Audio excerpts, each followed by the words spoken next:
ahead, have a look around. In the end, we're both after the truth.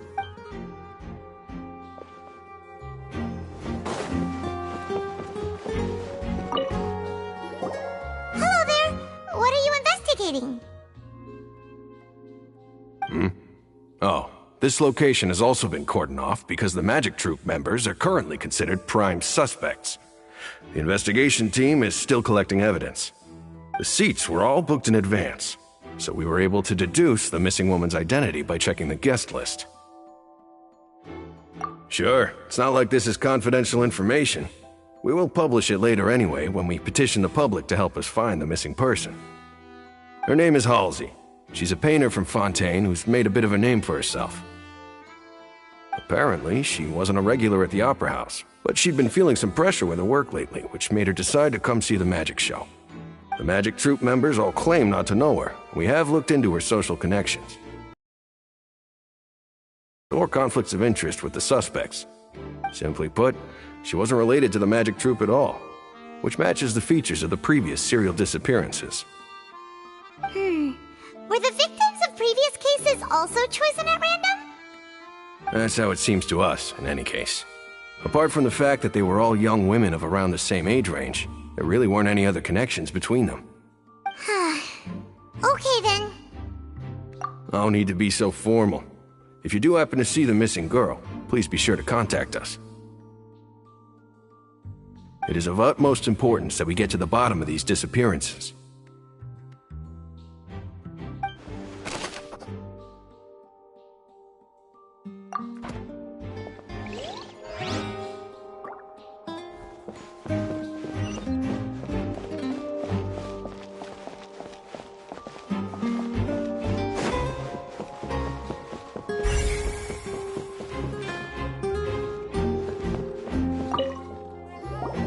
So this is the rope that broke and caused the water tank to fall. The rope looks pretty durable. How can it be burned through so quickly by fireworks? Why are you suddenly so serious, traveler?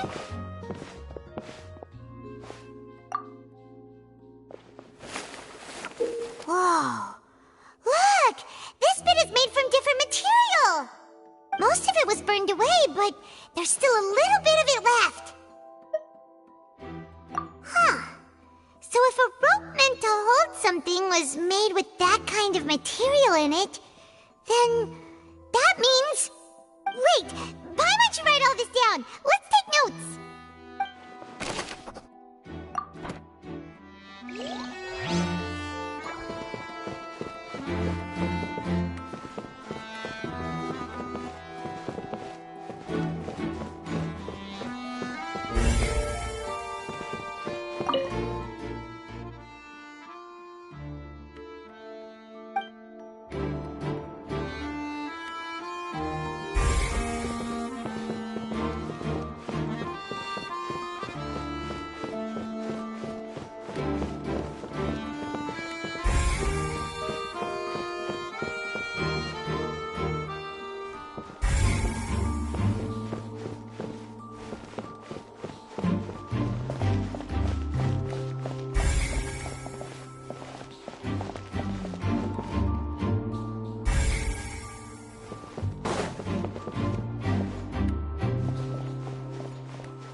Lenny's still talking to the guards.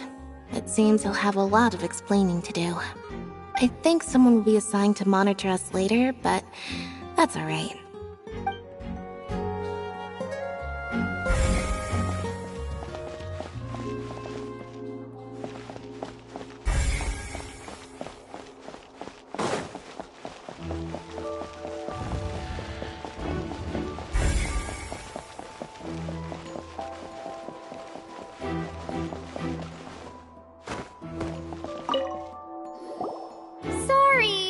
no one can freely enter or exit the Opera House at the moment. If you wish to leave, you must register your identity with us first. No, we're not leaving. We're representing Linny and Lynette as attorneys, so we're investigating the case. Were you always guarding this entrance? Yes. After the Chief Justice gave the order, everyone coming in or out must undergo a strict inspection. So, the missing girl couldn't have left from here. At least, not from that point on. I doubt there was much opportunity then, either. How can you be so sure, Well, because I was in charge of security near the entrance at that time. I couldn't see Linny's performance from here, which was quite a shame. Just my luck. But still, I did not abandon my post, and I stayed put no matter how loud the applause was. If someone had so much as even approached the door, I would have noticed it, let alone if they had tried to leave. We Melusines are good at that sort of thing, you know. So, it's safe to say the girl couldn't have left through here. Alright, thank you for your help. This'll be useful info.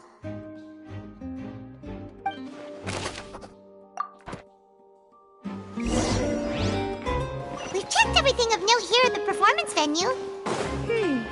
Paimon wonders how Linny's discussion with the guards is going. Let's go see, shall we? Understood. Then I will be going with you. Just so you're aware, I will be monitoring your actions and making notes as necessary. Very good. Thanks for being so agreeable.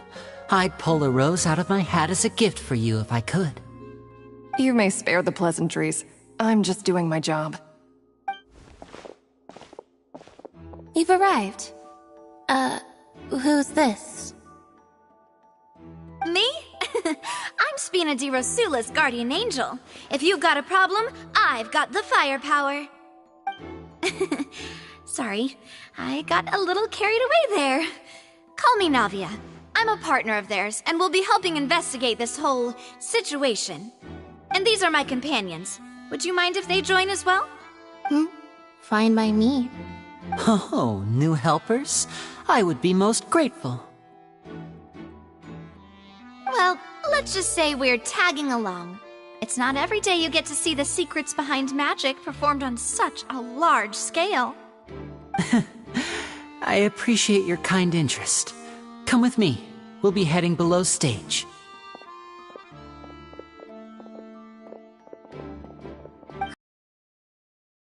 Yes, a world of secrets is hidden beneath this magic box, prepared specifically for this switcheroo trick. But before I reveal everything, you should have a look first. Notice anything strange here?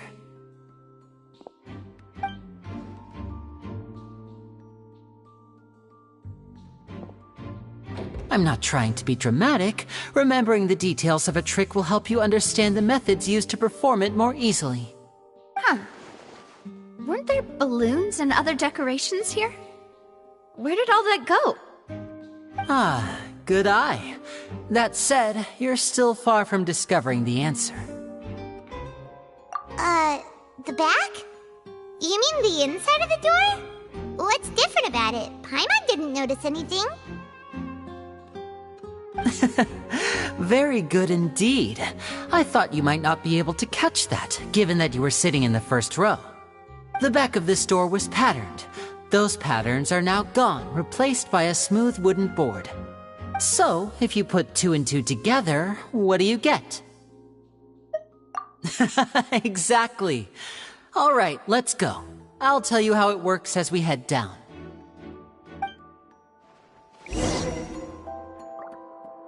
Oh, so there was a passageway under the magic box!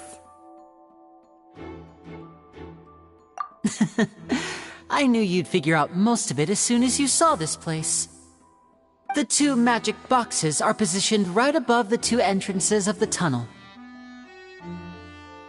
See this flatbed trolley? The box with the lucky audience member in it would be shuttled over to the other side using the trolley.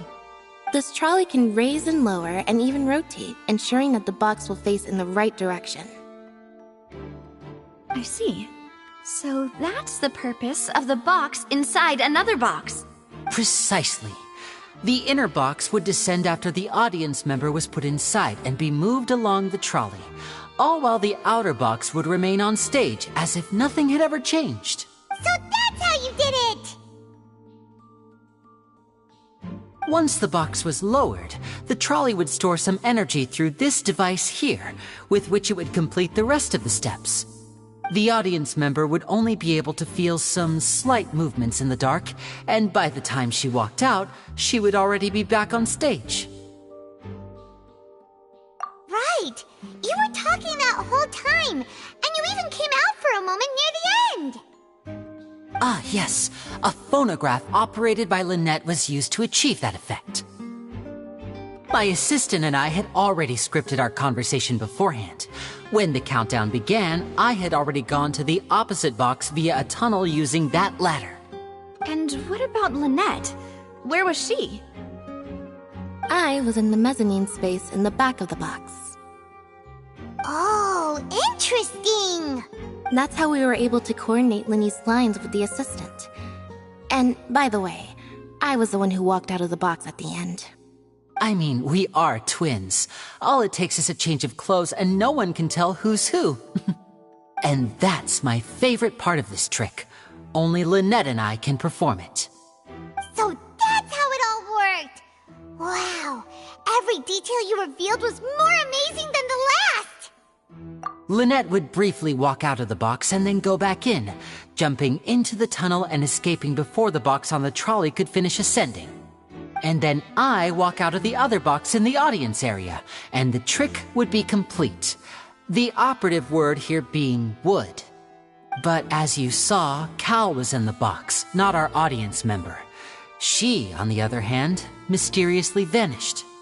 We really don't know how that happened. If not for that interlude, this would have been an astonishing trick. I probably never would have figured out how you pulled it off.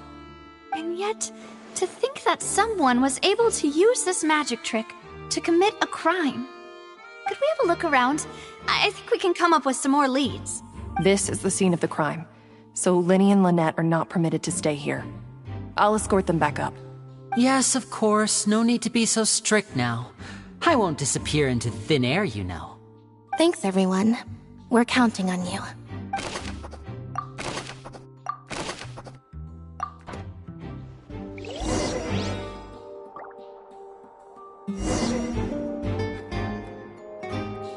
Why would it be him? How strange. Whoever... Gosh, we all heard the well, and that's why... Digging a tunnel just for a...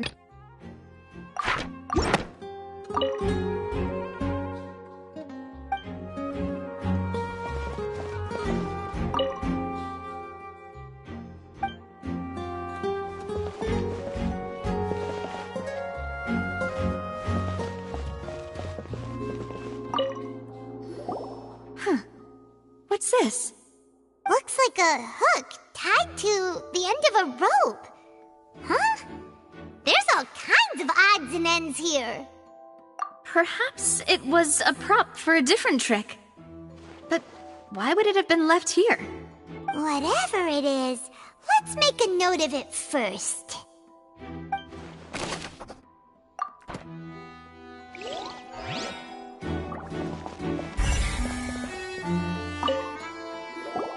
Oh, these are the clothes that the lady chosen from the audience was wearing, right? Her clothes are here, but she's nowhere to be found. Right. And do you really need to do that if you're kidnapping them? Ugh, this is so confusing. Paimon doesn't want to be a detective anymore.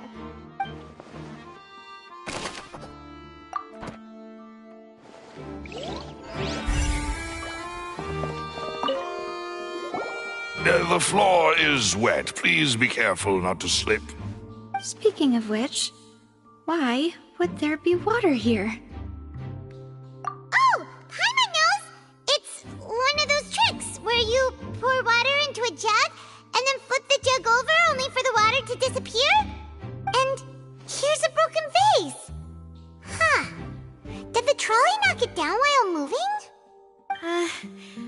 That can't be. The trolley moves along tracks from start to finish.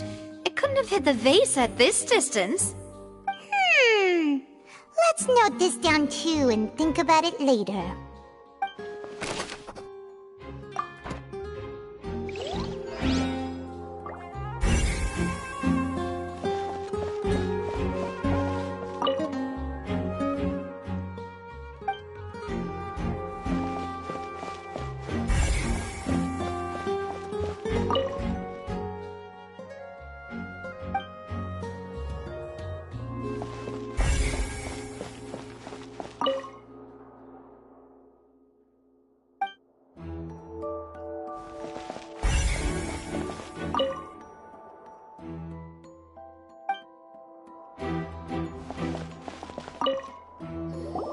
What is this place? It seems someone could fit through here. Could this have been the suspect's escape route? Alone, perhaps. But if they had to pull another person with them, the space would be too narrow. But there are no other ways in or out of here. Oh, you're right! Let Paimon write that down.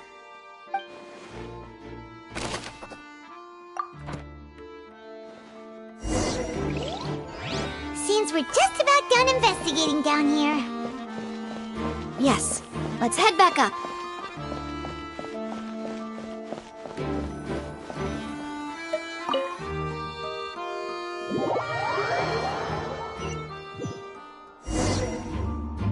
Well, we've ascertained the state of the crime scene.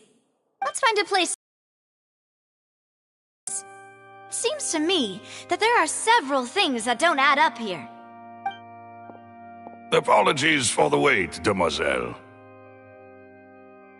So, what did the guards say? Did the criminal escape through the vent? They believe the odds of that are very low, since the vent leads to the Opera House's basement. The guards have checked the area carefully. No one left through the basement during the performance or after the incident, and no one was found hiding there. So the tunnels become like a secret chamber then! You know, like the kind you usually see in novels! The plot thickens. Halsey's disappearance and Cowell's death are both quite inexplicable. No wonder Farina was so confident in her accusation. All the current evidence points toward Linny and Lynette. In other words, the charges are very likely to be upheld unless we make some considerable progress. Charges and then trial. So if the charges are upheld, they'll announce a sentence? That's right. This is how a trial goes in the Opera House.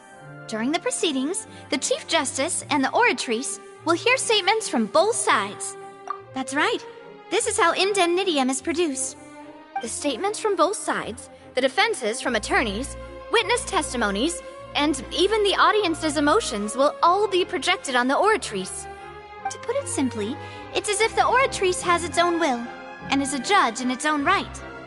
This also precludes any kind of favoritism on the part of the Chief Justice. Not that this has ever happened anyway. Once both sides have finished speaking, the Chief Justice will make his final decision. This, too, will be used by the Oratrice as a reference. Then, finally, the Oratrice will be consulted by officials. The result it returns is the will of justice itself. Huh? So that machine is the one that actually decides? Paimon thought Neuvillette called the shots. In practice, there is very little difference. Both have always come to the same judgment, which is why people have great faith in the Chief Justice. Ah, yes, the guards also asked me to convey that none of us will be allowed to leave this place before the trial. Huh? Why? Because we've chosen to act as the twins' proxies. That makes us persons related to the case. They're concerned that we might be colluding with outside parties, or that we might find outside help to disrupt the case. And even if that were not so, it could prove problematic if we happen to spread key information about the case ahead of time. I'm ready to break out at any time. Whoa! There's no need for that! Paimon thinks they have a point! That said, are they providing food? Of course. I just hope you don't mind the lack of options. I'm afraid that catering to all tastes is not in the cards, nor is any guarantee of balanced nutrition.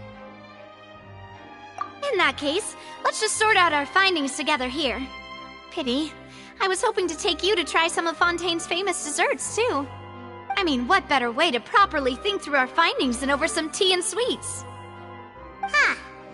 Breaking out suddenly doesn't seem like such a bad idea after all. Just kidding, just kidding. Paimon will still do her best, even if there are no snacks. What do you mean, no snacks? Of course we'll have snacks. If we cannot buy some, then we'll simply make some. Huh? Here? But how? Understood, demoiselle. Everyone, please come with me.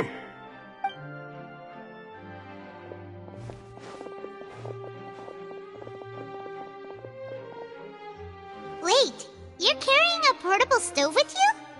Yes, I must be prepared to meet the demoiselle's baking needs whenever the fancy strikes her. I have eggs, sugar, and almonds at the ready. Good work, you two. Then I'll get to it.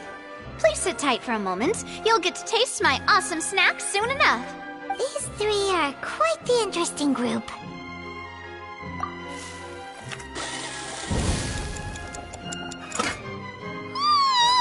And Paimon thought it smelled good while it was still in the oven!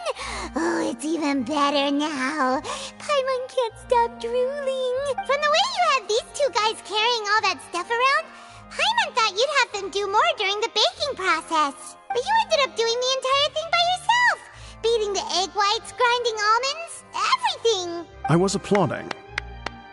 And I was giving encouraging smiles. Paimon was just thinking, aren't you worried about getting your fancy dress dirty beating egg whites and baking like this? Well, I don't think it's carved in stone anywhere that fancy ladies can only read books, sip tea, ride horses, and play the piano. I just really enjoy making snacks. Don't underestimate beating egg whites, by the way. It's a real arm workout. You also need to beat them to just the right consistency, or your macarons will crack. Anyway, give these a try, fresh out of the oven. There's 3 for each of us. Only 3? Well, eating too many sweet treats might send all that sugar to your head. You wouldn't be able to think clearly about the case on a sugar rush, would you? Tea is ready to be served as well. This is Demoiselle's favorite, strong black tea with a floral fragrance that clears the mind and lifts the spirit. No need for concern, I'm merely doing as I should.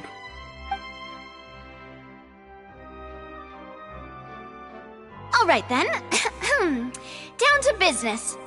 As Paimon mentioned previously, the tunnel seems to be something of a secret chamber. However, we can assume that Linny and Lynette were not alone within it. Some criminal also occupied its sealed confines. The magician twins could have committed the crimes, of course, but they lack any logical motive. Exactly! Why would they do such a thing right when everyone was watching? The flower vase and the thud we heard during the performance could indicate some altercation between Halsey and the criminal in the tunnel, resulting in the shattering of the vase, the discarding of her clothes, and her abduction.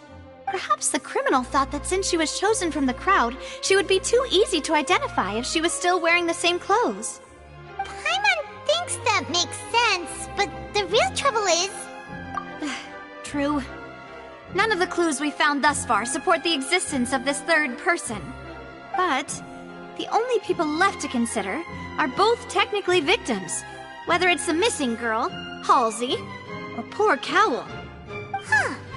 Could Halsey have secretly made modifications to the magic props in order to murder Cowl before making her escape? That's right. And even if she had tampered with the setup, she would need to understand the entire trick to pull it off. Nor does she have any motive. The guards said that she has never had any dealings with the Magic Troop's members. Were we not thorough enough in our search? From the sound of things, this is turning into an impossible case. Your macarons are amazing though, Navia. They smell great! They're nice and crisp and super sweet! They are my specialty after all. And I see you've already had 5 of them. What? 5? Oh, that can't be right. Paimon only counted 3, honest. Please don't worry about it. At my age, a few less sweets might actually be a good thing. No. Being greedy is one thing, but Paimon knows how to count. Besides, Paimon knows that if she ate too many, then others wouldn't have enough. Wait, even you don't believe Paimon? How could you? If Paimon ate those 2 extra macarons, then may they turn into stone in her stomach! All right, we get it. Well, I suppose one of us might have gotten too engrossed in our chat and eaten them by mistake. No big deal. Malus, set up the stove again if you would. Huh? What are you doing? Making sure everyone gets 3 macarons, of course. Exactly. We don't want to trouble you. As you wish, demoiselle. And I have the egg, sugar, and almonds. Well, this really is your hobby, huh?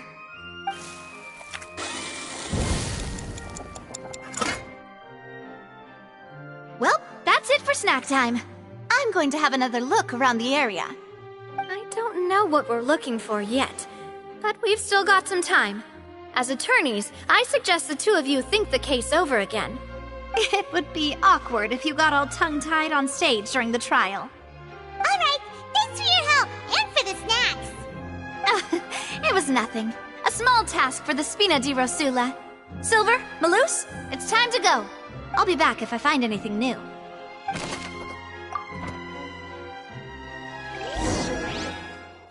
right, it's time to put our heads together. We've got to get our defense ready for the trial. Oh, it's probably gonna be a long and difficult case. There's no point in worrying about that now. We just need to prepare. Here, take Paimon's notes. They should help you review the situation.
We'll get to the truth one way or another. Just relax. Even if everyone else suspects Lenny and Lynette, at least we will be supporting them from the stands. Besides, I doubt Farina understands any more about what happened than we do. Thanks, Navia. Well, we'll be going then. Best of luck to you.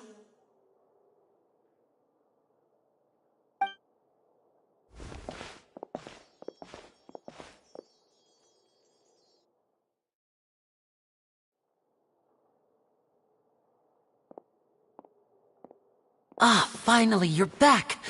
Well, how did your investigation go? To be honest, you might be disappointed. No. We're already very grateful that you were willing to help. Well now, don't you all look disappointed. Don't tell me that your investigation came up empty-handed. That was to be expected, of course. The guilty can never produce proof of their innocence. But don't let that stop you. I shall be terribly disappointed should you, my most anticipated foe, concede so easily. Since both parties are present, I declare that the trial regarding the magic show incident is now in session. Firstly, in order for the audience to understand the causes and results of the incident, could we please have Mr. Linney explain the trick? Yes, of course. I will explain while Lynette demonstrates on stage. All the necessary items have been prepared.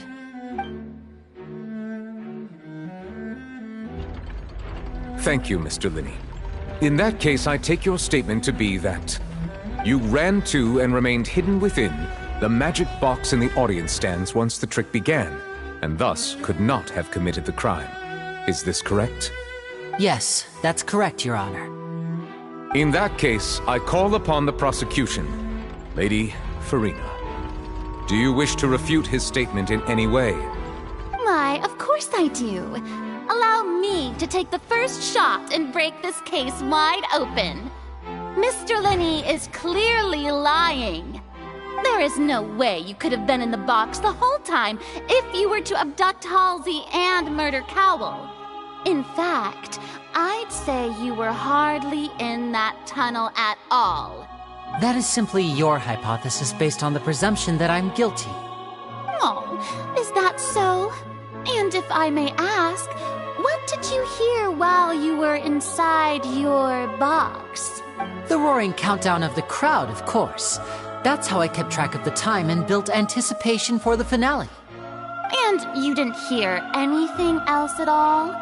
Nothing that might leave an impression of any kind? No, nothing. I see.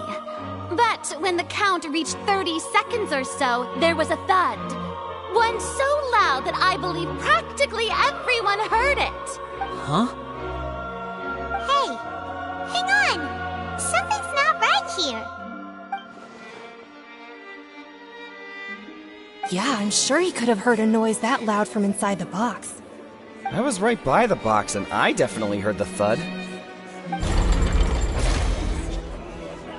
Look at those scales. Could those mean... Well then, ladies and gentlemen, allow me to use the words of the magician himself. You never know what can happen in the blink of an eye. Indeed, it seems his alibi can also collapse in the blink of an eye. Of course, I have armed myself to do far more than smash your alibi. Confidence cannot go unfounded, and my foundations are rock solid. Tell me, aren't you and Lynette actually from the House of the Hearth? The House of the Hearth?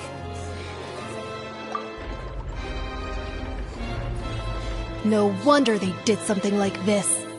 So the serial disappearances were the Fatsui's doing. Now it all makes sense. I've got a feeling that what happened on stage probably wasn't just an accident. That's irrelevant. Our identities have nothing to do with what happened. Indeed. Then perhaps you could tell us everything that happened during that 1 minute. Your first priority is to prove yourself innocent, after all. I'm sure there is little that needs to be kept secret now. Unless your script already has holes in it. The Outlander is speechless. My, oh my, don't they look flabbergasted? Now comes the infighting and discord, I suppose. This was almost too easy. Good thing I made all those preparations. Seems the all-nighter I pulled last night is really paying off. Hey, Linny! Why didn't you tell us this before? Order! Order! Mr. Linney, allow me to re-establish the facts. Lady Farina has raised 2 points.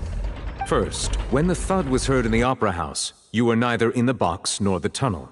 Second, you and Ms. Lynette are both members of the House of the Hearth. Are these claims true?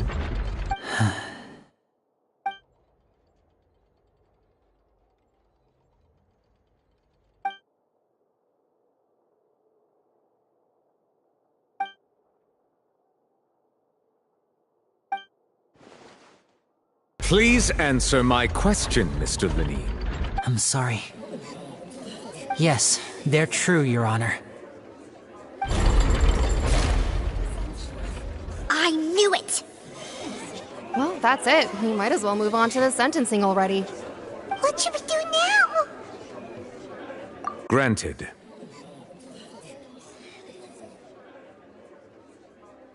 In that case, what is your request? Is that really necessary? They're already as good as guilty. The defendant deceived their own attorneys. What is there left to discuss?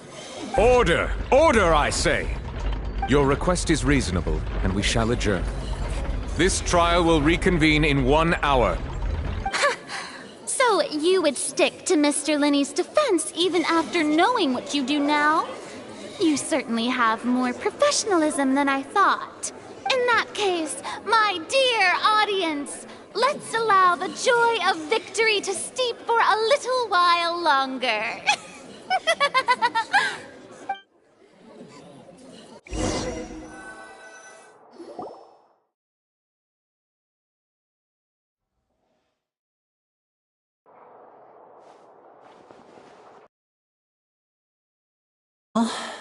This is awkward. I didn't think the Hydro Archon would dig all that up. I'm sorry, Traveler and Paimon. Yeah, sorry. Paimon doesn't know where to start. We trusted you two. We based our entire reasoning on the assumption that you weren't bad guys. Not to set the wrong tone or anything, but Paimon's really mad! I'm very sorry. I know you're angry, and reasonably so, but please, let me explain.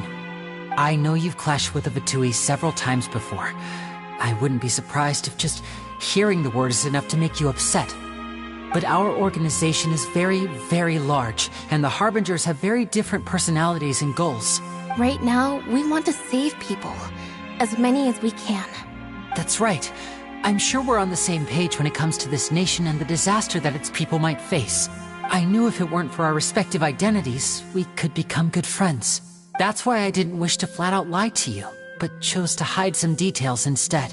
The truth is very important, but being completely transparent about everything would see us spending more effort than we need to. Right. So, you be the judge. Heck, if I were you, I fear that I'd even struggle to trust me at this point. You met a Fatus who works as a magician, a trickster by trade. All by coincidence, too. But still, I'm asking you to trust me. I am no criminal.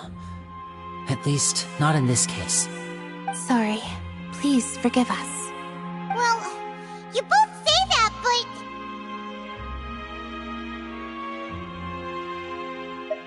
Right. Let's hear your answer first, and no lies now! Of course. I'll answer any question you ask. We've been trying to find out how the Oratrice operates. We want to know why it has consciousness. Why can it deliver sentences accurately? During our investigations, we learned that the machine's core is beneath it. From that moment on, Lynette and I have been designing this box swap trick with the objective of getting close to the core. Is that why you needed a whole minute? That's right. In truth, the audience would take about 75 seconds to count down from 60, while I would only need 15 to get to the opposite box. So, after jumping into the tunnel, I accessed the Opera House basement via the vent, and went to investigate the room in which the core is stored. That air vent was created during the construction of the tunnel specifically to execute this step.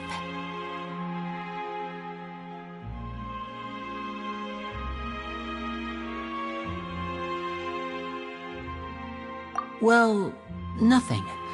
As soon as I reached that room and was about to investigate, I heard someone's voice.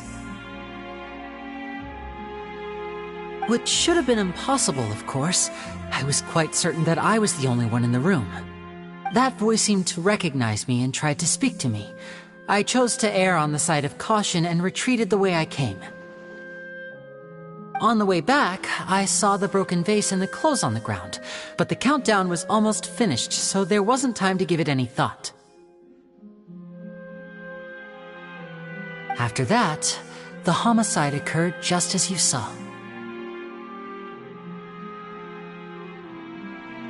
Well, that explains why you didn't hear the thud. Because of that prophecy I told you about, of course. We must know all we can about this nation's secrets in order to deal with that prophesized crisis. That's the only way we can save everyone. So, there you have it. The whole truth. I swear, I didn't hide anything from you this time. It was never my wish to proceed under this cloud of mistrust either. But, like I said earlier, you can be the judge. If you want to leave because you don't trust the Fatui, there's nothing I can do to stop you. Well, Traveler, you decide. Paimon will follow your lead however you choose.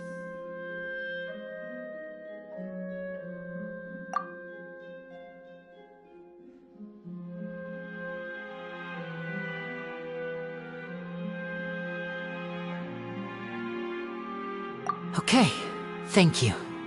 Thanks for giving us a chance. The current problem is that the scales are tipped pretty badly against you two. If we want to refute the Hydro Archon's accusations, we're gonna need a seriously watertight defense. Huh?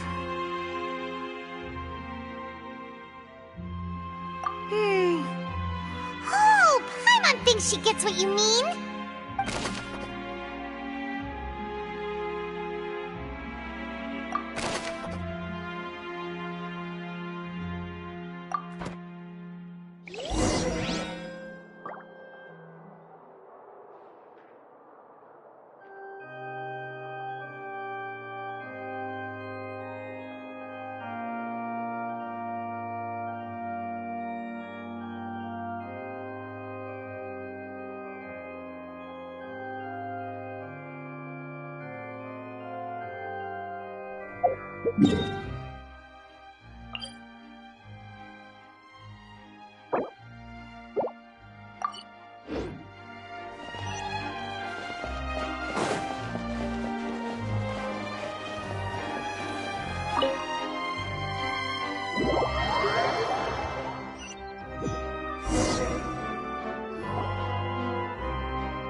Both parties have returned to their positions.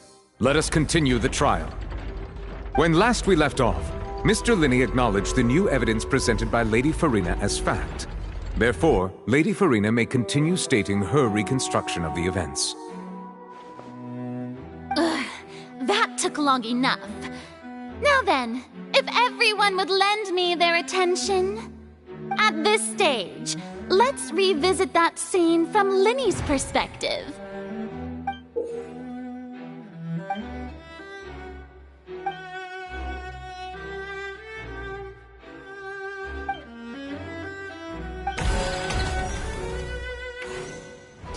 As the countdown began, he entered the tunnel. When the flatbed trolley passed, he opened the box and got into an altercation with Halsey, which caused the loud thud. He did not realize that this sound could be heard by everyone in the opera house, which is why he claimed earlier that he could not hear the sound. Finally, he used the vase to knock her out, before making her change clothes to prevent others from recognizing her. At this time, Cowell arrived in the tunnel, having heard that strange noise, and caught Linny red-handed. So Linny proceeded to knock him out too before stuffing him into that box.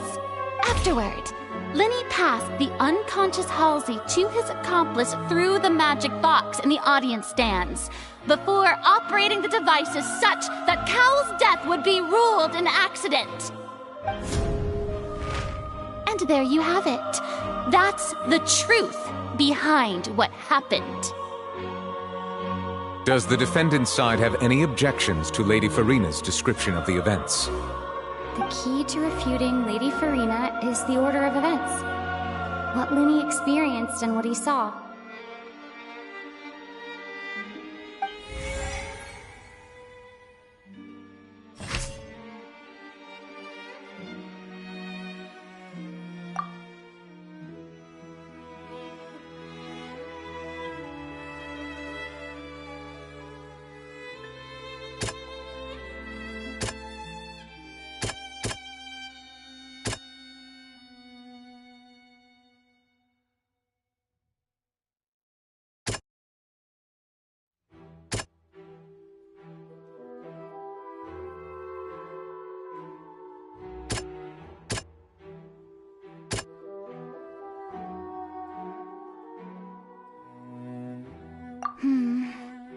Seems this won't produce a particularly effective rebuttal.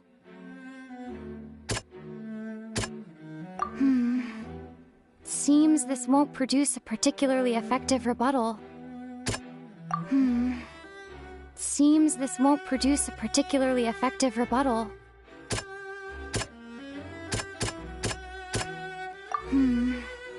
Seems this won't produce a particularly effective rebuttal. Seems this won't produce a particularly effective rebuttal.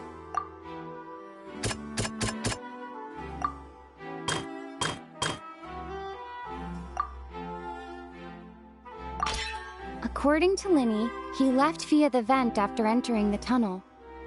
He couldn't have had that altercation with Halsey.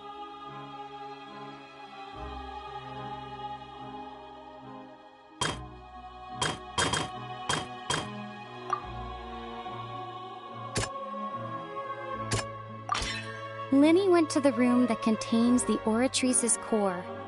This is the actual truth.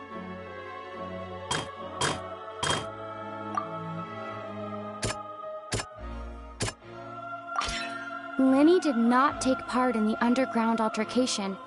He only witnessed traces of the aftermath. Attention! Ace Detective Paimon has something to say! When the countdown started, Linny did indeed go into the tunnel. But he immediately used a vent to access the Opera House basement, which is where the underground core of the Oratrice is stored. Once he reached that area, he heard a voice in what should have been an empty room. Since he felt something was amiss, he returned immediately. The crime scene had already developed by the time he reached the tunnel again, and in order to complete the magic trick, he did not remain there for any length of time. Finally, he reached the surface, and that was when the accident happened from his point of view. Therefore, he's innocent!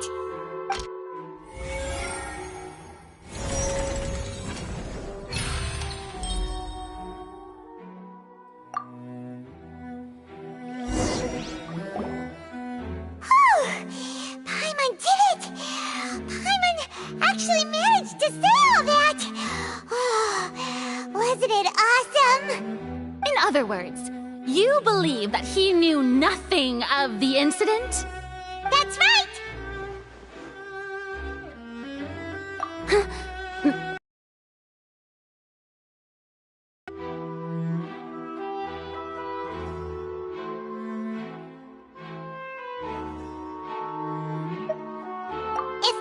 case, then if Cowl hadn't entered the tunnel, who was the entire setup meant to kill? Assuming that what you say is true, Linny only needed to kidnap the young girl to cause a new disappearance case. What would the point of killing someone on stage be? Oh, they have a point. That's right, you tell them! And that's why they're partners of mine. They've managed to turn things around. Oh, well, your denial is very strident, I'll give you that. But what proof do you have to back your claims? Of course I do. If he had been in the magic box the whole time, how could he have not heard that sound? Why do you ask? You're saying that he wasn't?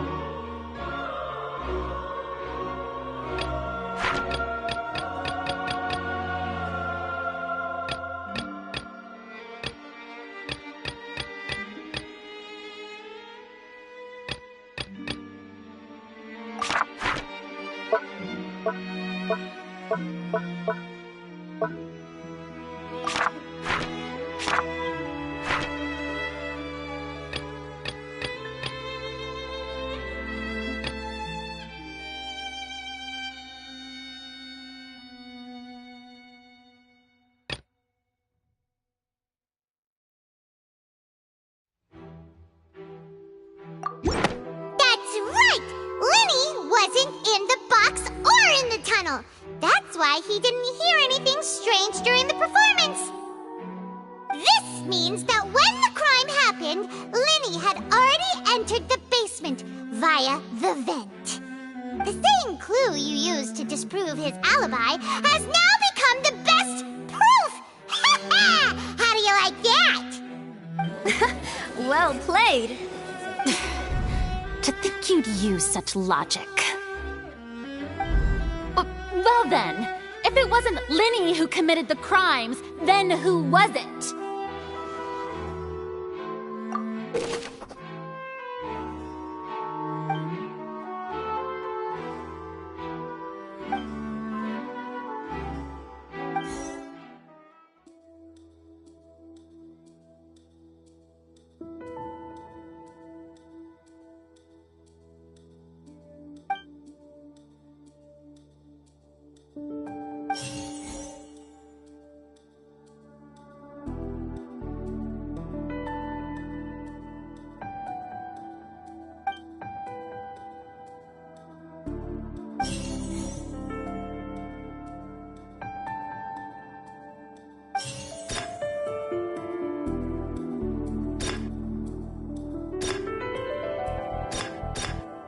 The deceased's name is Cowl, Linny's assistant. He would have been able to tamper with the equipment. Halsey is the missing person and an ordinary audience member. Or did she have her own scheme all along? Could there have been a third person involved? Is that really a possibility?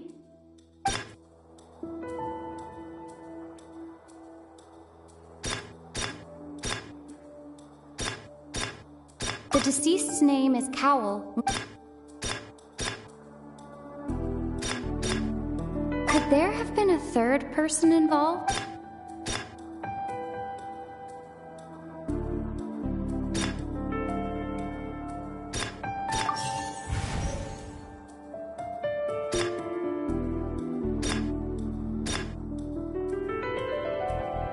The deceased's name is Cowl, Linny's assistant.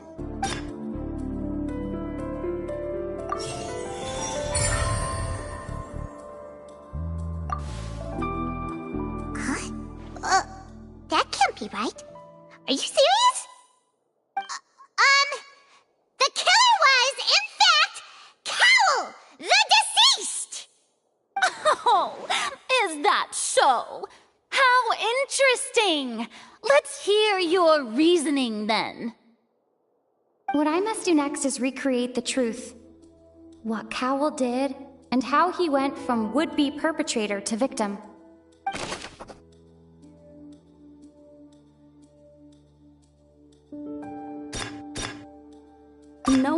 entered or left the opera house through its entrances. So, where would the criminal have wanted to take Halsey?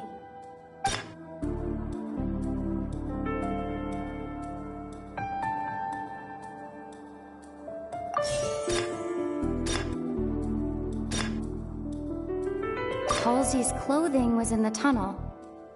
So, there must have been some fear that she would attract attention. The sound we heard may have come from a clash between the missing Halsey and the criminal.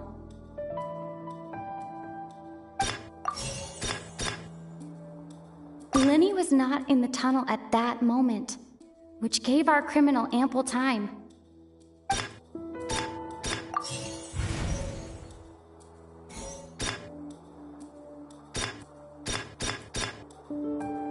The deceased's name is Cowell, Lenny's assistant.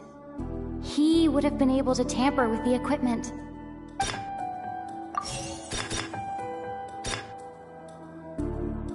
No one entered or left the opera.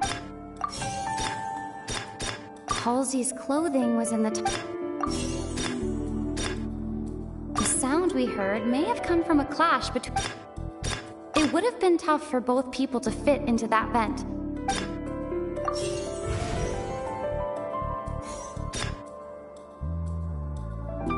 Halsey's clothing was in the tunnel. The deceased's name is Cowell, Lenny's assistant. He would have been able to tamper with the equipment. No one entered or left. The deceased's name is Cowell, Lenny's assistant. No one entered or left the opera house. No one entered or left the opera house through its entrance. It would have been tough for both people to fit into that vent. They would likely have bumped into Lenny as well. The deceased's name is Cowell, Lenny's assistant. He would have been able to tamper with the equipment. The deceased's name is Cowell.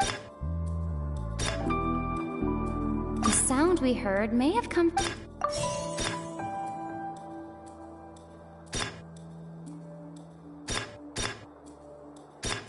The sound we heard may have come from a clash between the missing Halsey and the criminal.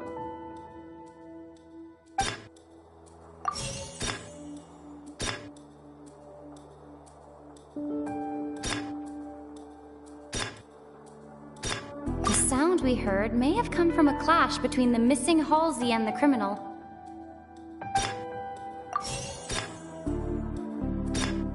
No one entered or left the opera.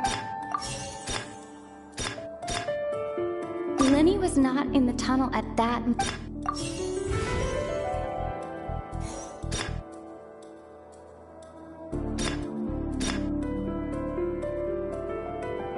It would have been tough for both people to fit into that vent.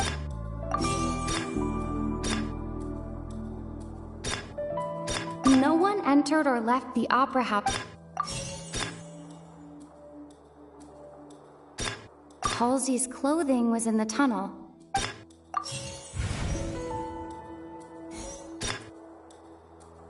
Lenny was not in the tunnel.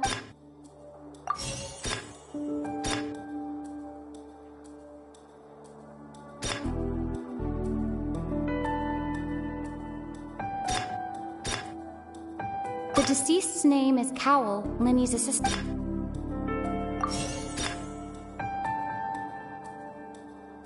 The deceased's name is Cowell.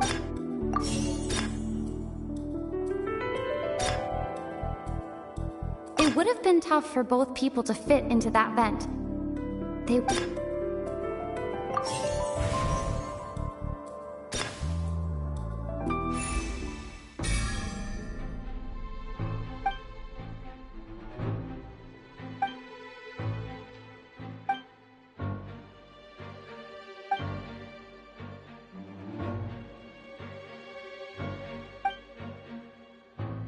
What's wrong, Traveler? Are you still having trouble figuring things out? I see how it is. So this was all just a bluff. And here I thought you had something to show for it. But it seems you're still far from the truth. Look, since we're at a dead end, why not consider a different track? Just like the trick as it transpired, the end result must have been utterly different from the magician's initial design. If only we knew how Halsey disappeared. Well, that would be nice, but the tunnel only has 3 exits, and none of them seem very likely. And it's not like this is a magic trick where you can just make a real live person disappear. You know, like you did from that water tank, Lynette. Excuse my interruption, dear opponents, but do you not see that the crowd is growing impatient? There is no greater sin in this opera house than an awkward delay in the performance.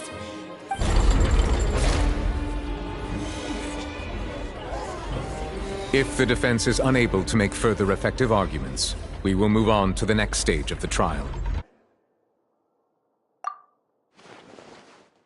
Lenny was not in the tunnel at that moment, which gave our criminal ample time. The sound we heard may have come from a clash between the missing Halsey and the criminal. The deceased's name is Cowell, Lenny's assistant. He would have been able to tamper with the equipment.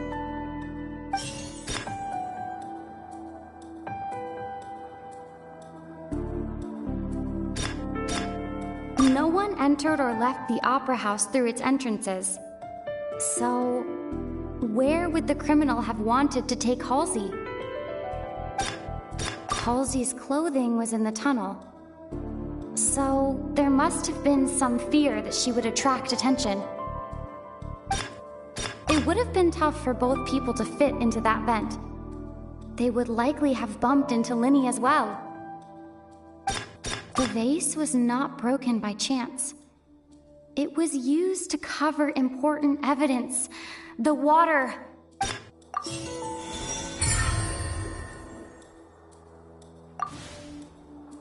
Oh, Paimon gets it! It all comes together if Halsey disappeared instead of being kidnapped. Lynette escaped from the water tank, vanishing gradually and leaving only clothes behind.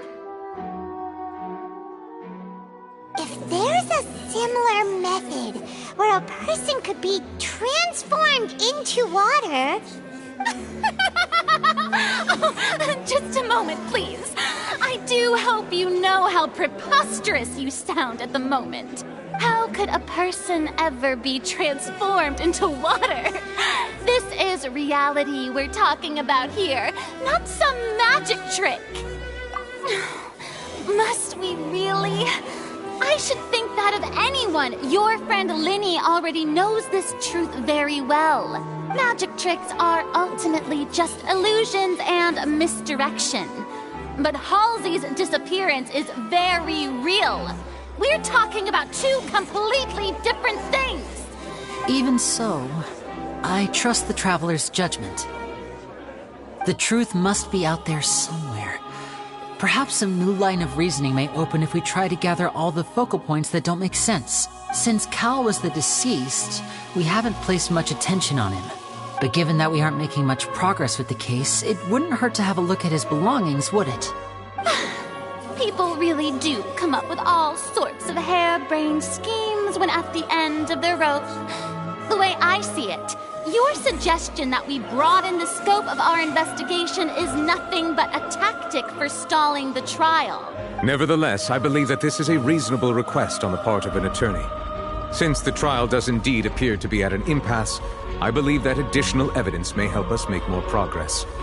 Guards, please step into the lounge and examine the personal effects of the deceased, Cowell. We are still examining the items, but we have already made critical progress that we feel must be shared with everyone post-haste. We discovered several test tubes of fluid within Cowell's baggage, each labeled separately. The notebook in his backpack claims that these fluids are water from the primordial sea. The primordial sea? The note's contents also indicate that Cowell belonged to an organization that sells illegal drugs and that he had an accomplice. The notebook has many entries concerning safe usage of these fluids, in which the keyword dissolve appears many times. One of these tubes was labeled Opera Epiclese, along with yesterday's date. It is empty. The notes also state that these dissolution properties work exclusively on people from Fontaine. It's likely that Halsey was chosen as some sort of test subject. As such, we believe that the defense's hypothesis is, in fact, supported by sufficient evidence. You've gotta be kidding! People dissolving into water? Could something so ridiculous actually be true? Wait a moment. This reminds me of a certain prophecy, but it's just a coincidence, isn't it? Huh. If people can become water, does that mean that the water tank's real use was as a means to hide water stains? And if Cowell was targeting that girl... Wait just a minute. Could that mean... You two, with me, quick! Demoiselle, wait! What about your partners? Let's go. Just trust me. Order! Order! It is undeniable that further examination of the deceased's personal effects has yielded some surprising results, but we cannot yet verify the veracity of these clues. Still, let us assume that these clues are indeed authentic, albeit with the understanding that Ms. Halsey has yet to be found. Guards, please continue examining the items along these lines. Mr. Linney, it appears your hypothesis is supported by the evidence, so please continue speaking. Of course. Thank you, Your Honor. If we uphold this hypothesis, I believe that many of this case's seemingly unrelated clues can be connected together. Right! Like the metal hook! That one didn't make sense at all. Let's think about this. Cowell's methods must have something to do with that water from the primordial sea.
The deceased's name is Cowell, Lenny's assistant.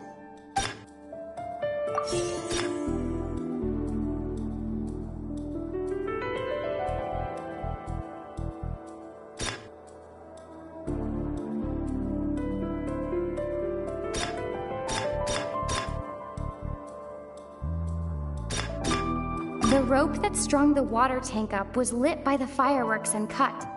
As such, the focus here is on the water and not the tank.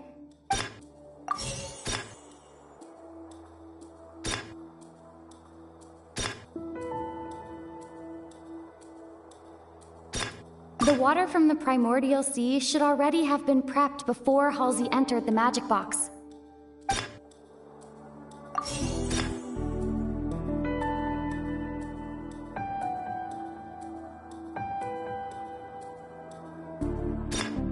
Lynette was in the magic box on stage the entire time.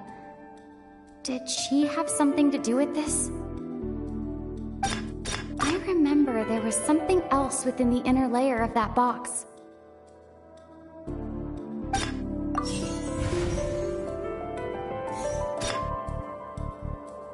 Now it seems like the hook rope was not meant for another magic trick, but was instead some form of triggering mechanism.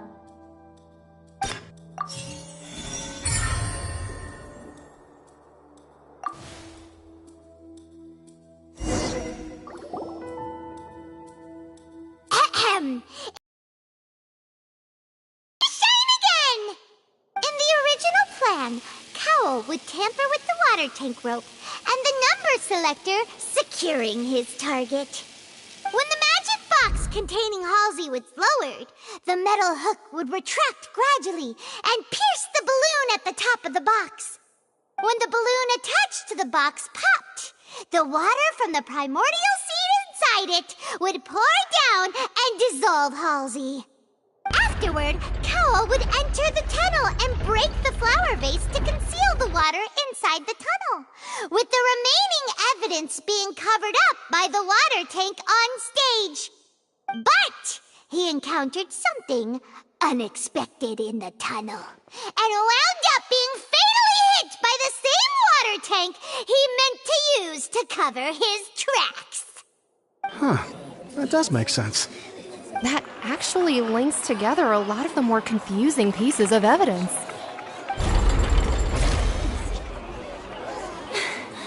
Oh dear, what do I do? Even I think they sound convincing now. Have I falsely accused an innocent person? What a humiliation. Now, it seems like the only point of contention remaining is the exact circumstances that led to Cal's death. His notes mentioned he had an accomplice who could be related to the situation. On that note, the guards have just contacted me indicating that they uncovered new evidence.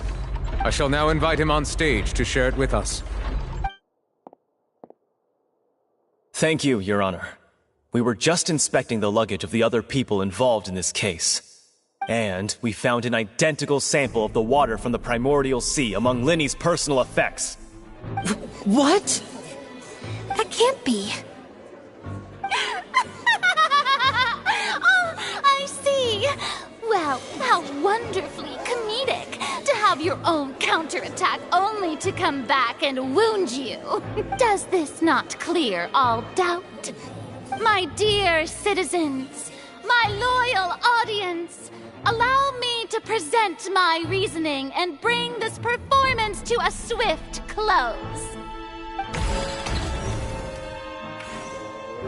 Lenny did not need to take part in the dissolution of the young woman at all. Indeed, he did leave the scene via the vent. Having made modifications to the props beforehand, his accomplice Cowell then caused Halsey to vanish using the water from the primordial sea. But upon his return, in cruel avarice, Lenny desired sole credit and prepared to do away with his partner in crime. Ultimately, he knocked Cowell out, and the tool meant to cover the crime up also became a murder weapon. Now, as much as I regret having come to such a viciously straightforward conclusion, it does seem that the famed Fatui is quite the cold-blooded and ruthless organization. Am I right, Mr. Linny? We've used up all the evidence we collected. There's no way for us to make a rebuttal here. Is this the end of the road?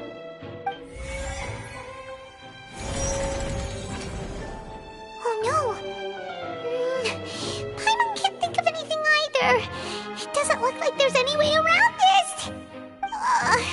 Seems using the water as new evidence was too good a move. Why did this have to happen now? I think we've all seen enough now, and we have ample witnesses to my flawless reasoning. I believe this is indeed the finale. Now then, my good, noble Chief Justice, should we not, in your view, move... Excuse me, everyone, but I must interject. Miss, I must ask you not to shout, and to respect the ongoing legal proceedings. Oh, come on. Don't be hasty. I have a good reason for interrupting, you know. Now, would anyone here like to take a little break from all this debate and see a little magic? I'll show you an amazing trick. One that can bring a young woman who has disappeared back in the flesh, right before your very eyes. Please, do the honors, Mr. Linny, if you would be so kind. What in the world is she saying? No offense, miss, but miracles like that are beyond my scope as a magician. Come on now, don't be silly. Magic is all about misdirection, isn't it? It often conceals the truth while presenting a fascinating illusion. But once everyone believes the illusion, can't magic reveal the truth to them once again? And wouldn't such a trick be the most marvelous finale to today's performance? Come on, Linny and Lynette, give it another go. Don't worry, Spina di Rasula has made the necessary arrangements on your behalf. But as the magic makers and stars of the show, I think I should leave the final performance to you. I understand.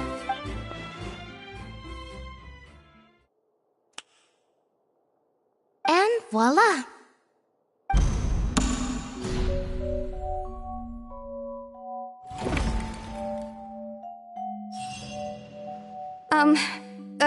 Sorry for the interruption. Wait, isn't that Halsey? So the whole thing about people dissolving wasn't true after all? To be clear, I'm only here because this person told me that if I testified, the merit of doing so would lessen my sentence. I was hiding outside this room listening to the proceedings because I was afraid that I would be the one put on trial. I was just feeling happy that no one had noticed me, and then before I knew it, she caught me.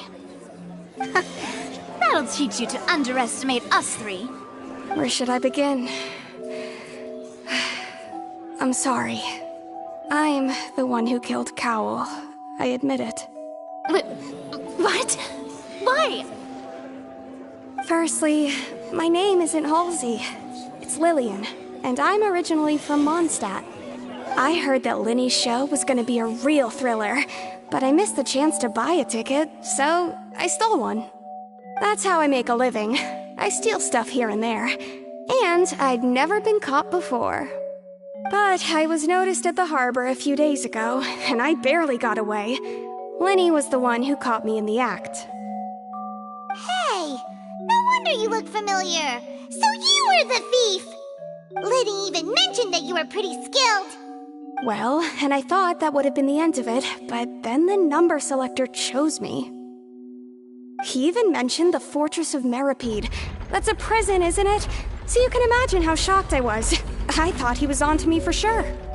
So I played along with the show while looking for an opening to flee, but then I got water poured on me for no reason, and then someone jumped into the tunnel to nab me. I wasn't going to take that lying down, so I knocked him out and stuffed him into the box. There was nowhere to run from there, though, so I had to change my clothes and hide in a box containing performance costumes. I slipped out after the first guard arrived at the scene and continued hiding inside the opera house. Can a person even hide in there?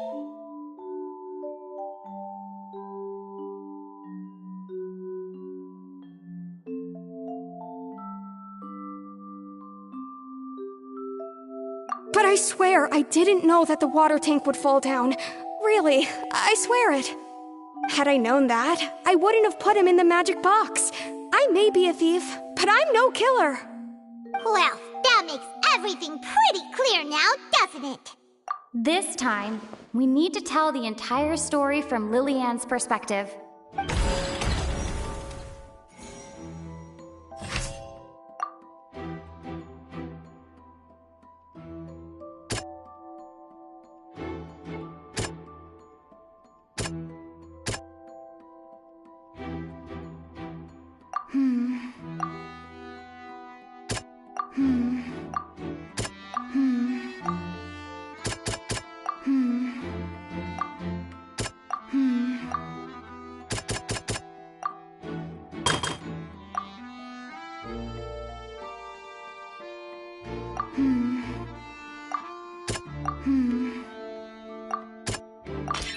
The strange sound wasn't from a fight. It was Lily-Ann's attempt to break out when she was frightened.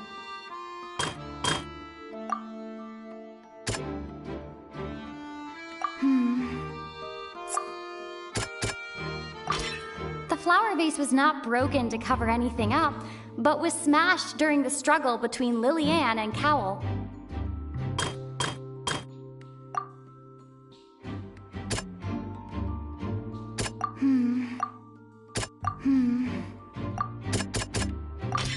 Lily-Ann was afraid that she would be recognized if she left, so she changed clothes and hid, biding her time. Just what one might expect of an experienced thief. And it's Ace Detective Paimon time! Having been selected out of the blue, Lily-Ann panicked. Her panic only intensified after she entered the tunnel and had water poured on her head. So she kicked the door open, producing the thud we all heard. Hearing the commotion, Cowell leapt into the tunnel, only to discover that Lily-Ann had not dissolved. He did not know that Lily-Ann was not from Fontaine, but was a thief who made her way in by stealing a ticket. Mistakenly believing that the water from the primordial sea needed time to take effect, he tried to force Lily-Ann back into the box. The two broke the flower vase during the struggle, but Lily-Ann came out on top, knocking Cowell out and putting... Escaping, she changed her clothes and hid in the costume trunk until the performance ended.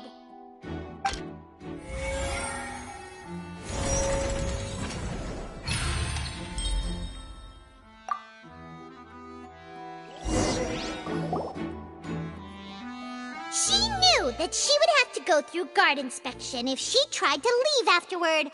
So, she has been trapped in the Opera House these last 2 days. She had already become desperately hungry by the time we were chatting over macarons. So, she swiped 2 of them right under our noses. Talk about a sneaky thief. At this point, all the events that happened in the tunnel have now come to light. Ah, so that's the whole story. Bravo! Bravo!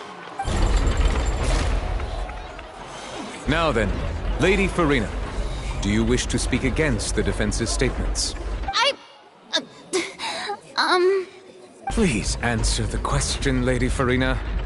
Also, if I may add, the trial has not yet ended. As such, I request that the prosecution not leave the room before the proceedings have concluded. What? Are you reading my mind now? No, I have no further arguments. I admit defeat. But really, could you at least have left me with some dignity? Wow, look at that! She's like a deflated balloon now. If there are no objections, then as the Chief Justice of Fontaine, I shall once again repeat the full sequence of events. The actual perpetrator of the serial disappearances, Cowell, selected his next victim from the audience reservation list. With some modifications to the selector, he could ensure that the pre-selected young woman would be chosen. To cover up any evidence while committing the deed, Cowell thought of allowing the water tank to fall, which would conceal the water left behind after the young woman was dissolved. He also tampered with the rope suspending the water tank, using the fireworks at the end of the performance to cause the tank to drop and hide the watermarks. He poured the water from the primordial sea into a balloon during the preparation of the magic box and stuck it to the box's lid. Finally, he passed the prepared hook on a rope through the gap in the magic box's door when bringing the young woman to said box. When the magic trick officially began, the box containing the woman was lowered into the tunnel, tightening the hook rope and bursting the balloon containing the water. If all had gone to plan, the young woman would be dissolved at this time. However, Lillian was not from Fontaine, and thus fled the box with a loud noise. Realizing that there was trouble, Cowell entered the tunnel and met Lillian. Thinking that the waters had not yet taken effect, he decided to proceed. However, his opponent was more capable than he thought, and he was overcome, knocked unconscious, and placed into the magic box, and thus became his own final victim. Lillian, according to her own statements, then changed clothes and hid until the performance ended, before hiding in other parts of the opera house. As for Linny, he was in the underground structures within the opera house, and was thus ignorant of these happenings. From this reconstruction of events, we can conclude that Linny, the accused, is in fact innocent. While there is much in Linny and Lillian's conduct that should still be investigated separately, this case, at least, can be handed over to the Oratrice to make the final decision.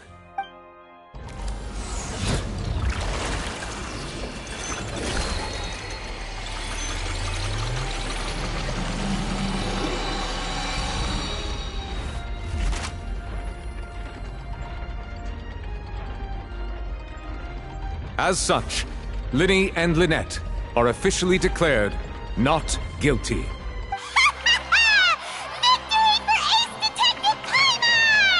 Great work, partners. Thank you all.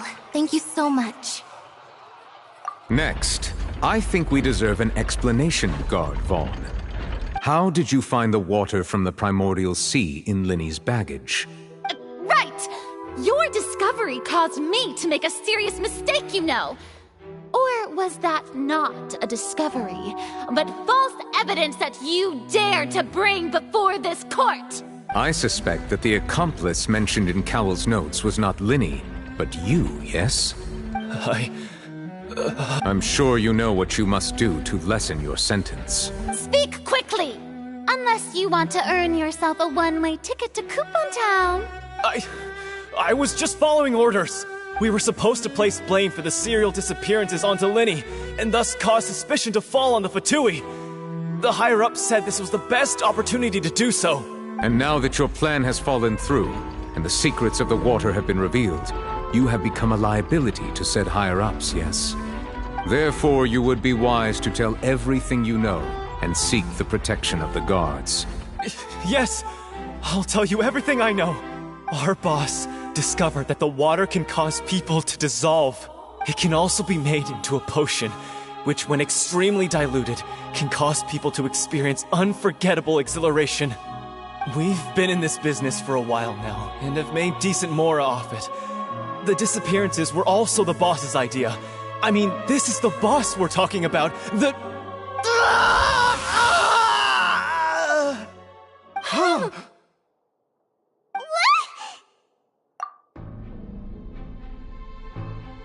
And now he can no longer talk. Such ruthlessness. I shouldn't have expected any less of them. An outrageous act. All present, please submit to inspection immediately.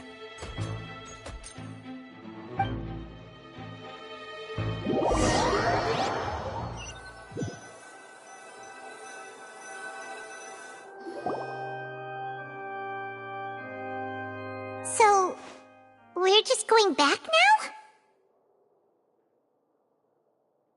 That's true, but... Traveler, Paimon! Please wait.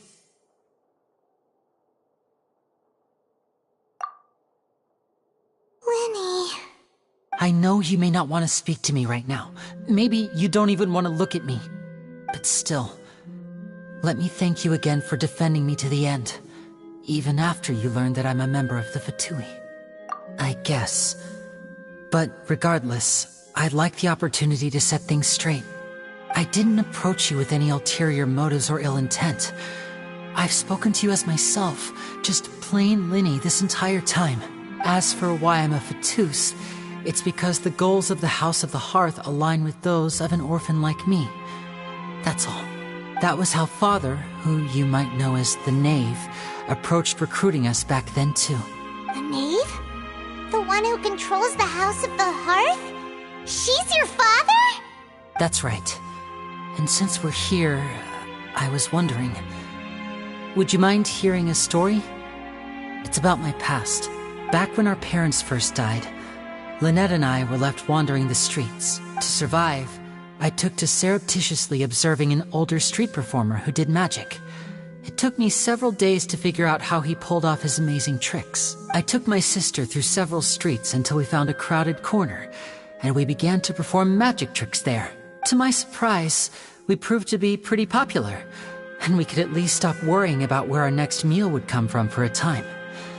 But I didn't want my sister to remain a street rat together with me forever. Before long, an aristocrat came to me and claimed that he wished to take us in after watching my performances. So you went from orphans to nobility just like that? That was how we felt at first too. As if fate was on our side and we could say goodbye to those painful days. But I gradually discovered that while we were called foster children, he was really after my talent for magic tricks.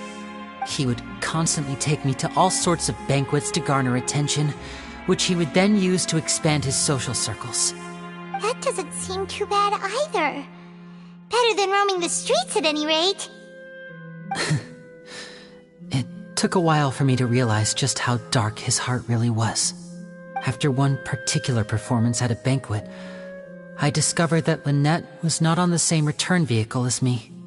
I waited a long time after we returned home, but she did not come back. I went to that noble's bedroom and asked him about her whereabouts. The answer he gave me was, she caught the eye of the most eminent person at the banquet, so I sent her over as a gift. I mean, you'll be able to perform your magic regardless of who your assistant is, yes? Oh no. So he was gonna... But wouldn't Fontaine's laws deal with such people? As far as outsiders are concerned, this is a relationship akin to adoption or foster care, and they have their ways of escaping the eye of the law. I managed to ferret out the location of the mansion of that so-called eminent person and hurried through the night. But by the time I leaped over the walls, avoided the guards, and made my way in, all I saw was the moonlit ground covered in blood, and the knave standing there in the darkness. So, she'd already taken care of that guy. That's right. She had rescued my sister before she could come to any harm, and had even discovered several girls hidden in a basement, all of them orphans. Father, the knave, might have seen something in me, and so she made me an offer. The House of the Hearth welcomes you, for your interests align with ours. Here, none will ever betray you. Indeed, betrayal shall never be permitted here. I was hesitant to trust her. I had just been betrayed by nobles. But she was also quick to destroy the noble who had taken us in at first, giving us back our freedom. Oh, so that's how the two of you joined the House of the Hearth. She has her own plans. She has gained permission from the Tsaritsa to first use the Gnosis's power once she obtains it. She plans to use it to find a way to break the prophecy and save Fontaine. So, she believes in that prophecy too? That's right. The whole House of the Hearth is currently working to combat that crisis. Today's case has also proven that people from Fontaine can indeed dissolve into some sort of water, thus further supporting the prophecy. All of us house members here, Lady Arlecchino herself included, are from Fontaine. We won't give up on defending our homeland. To us orphans, the only connection we have left to this world, apart from our family, is our homeland. So, from small deeds like distributing magic pockets to huge schemes like stealing a Gnosis, Everything is aimed at dealing with that prophecy. It's alright. I understand. The only thing I can do is relate all this to you. I just hope you can understand that even as a member of the House, I have never stopped making my own decisions, and that I believe what I'm doing is right. If you should need anything at all in the future, feel free to find me. I will do my best to help you, as plain Linny.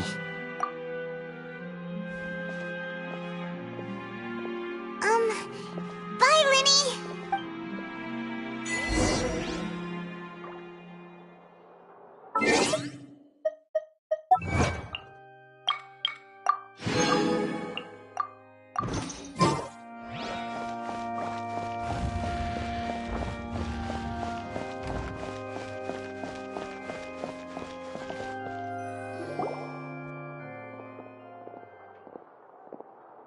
Hey there.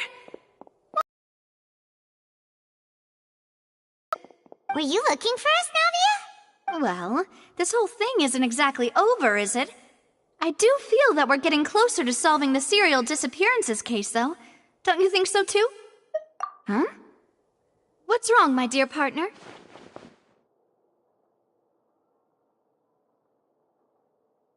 Besides, are you sure we're the ones who can crack a case that's been cold for decades now? And given that there's new evidence from the trial, there should be a trail of breadcrumbs for the Hydro Archon's people to follow now.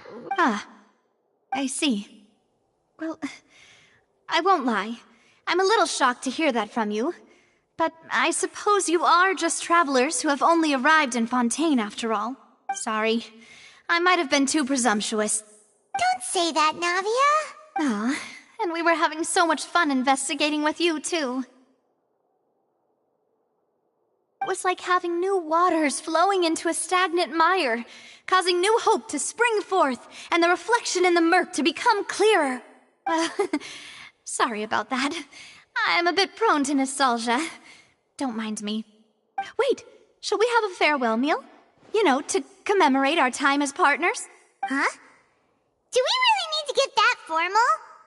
Well, guess you really did treat us as partners, huh? Well, I just like to have a proper ending to every important memory.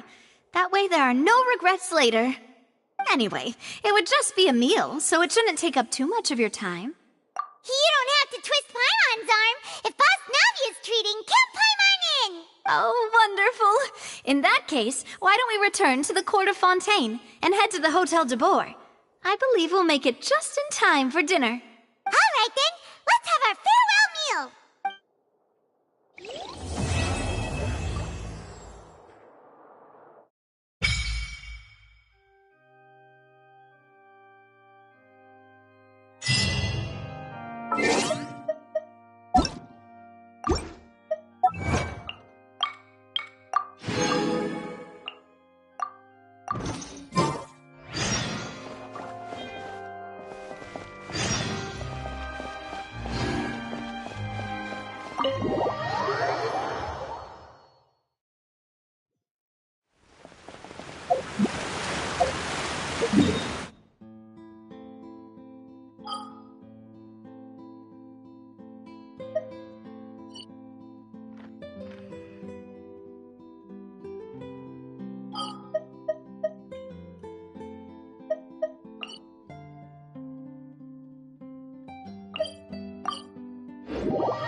Who's our target this time?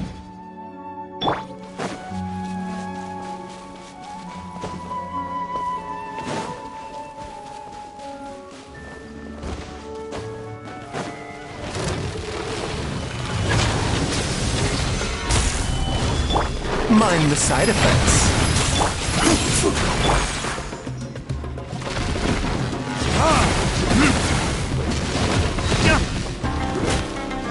I will have order. Stabilize.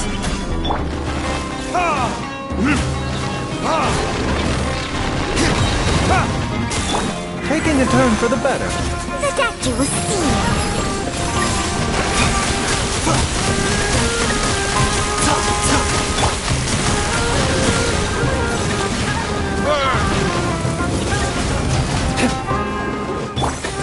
Quietly now. Solidify! Mind the side effects.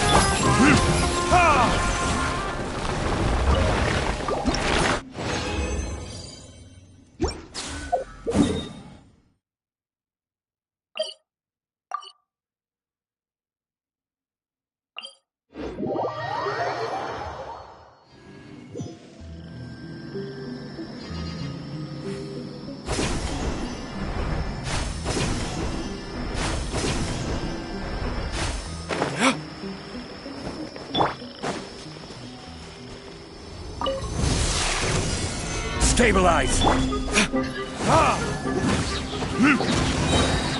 Time for retribution!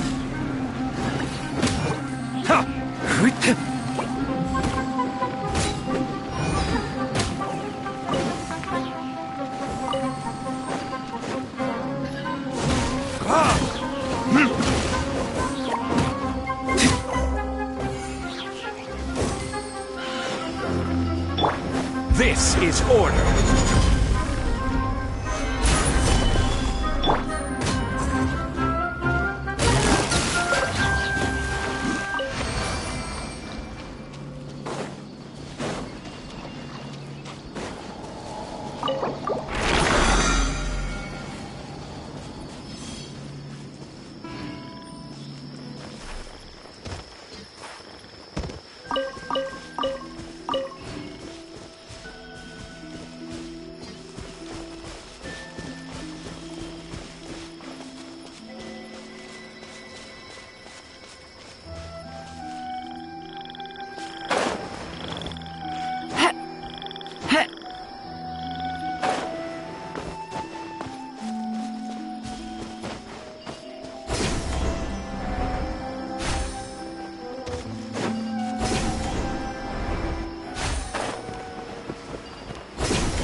Seems like an emergency. A bitter pill to swallow. Verdict is...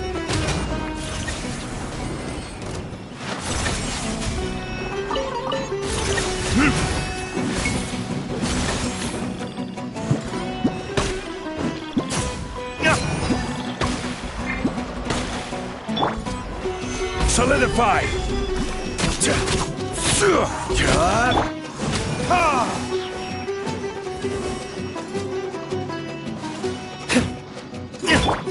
Gotcha. Take it easy.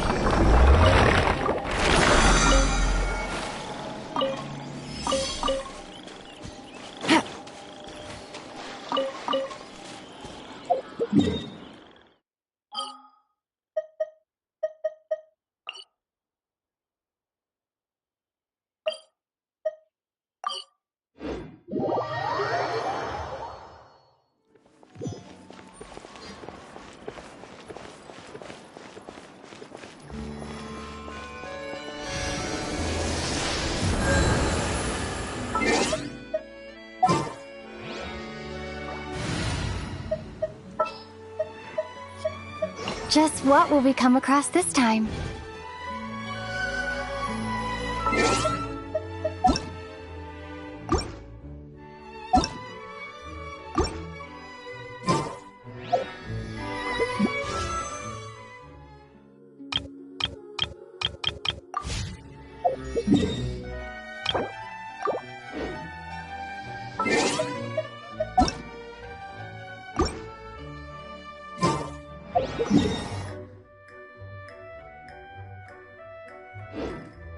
You